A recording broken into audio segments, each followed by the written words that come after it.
Бұл сияқты дайындығымыз да шамалы болу керек. Енді қыздарыңызға шамамыз ғой деп отырмын.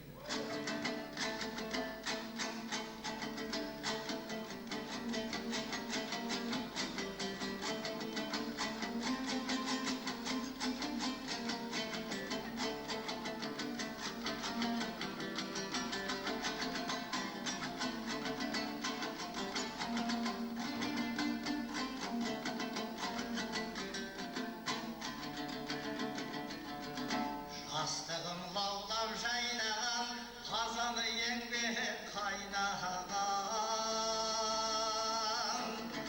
Ұл-қызым туған, отанның тұғырға алтын байлаған. Жер астын шарлап, кенші боп, табаным тастан қайнаған. Қазақтың белді мекені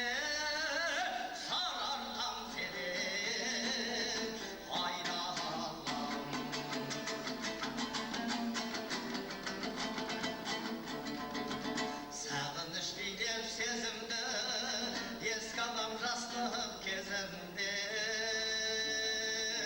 Мыс қортушы кенші қауымды, алтынға балам жезімді. Көне көз көрген қария, өсиет қыл айтар сөзімді.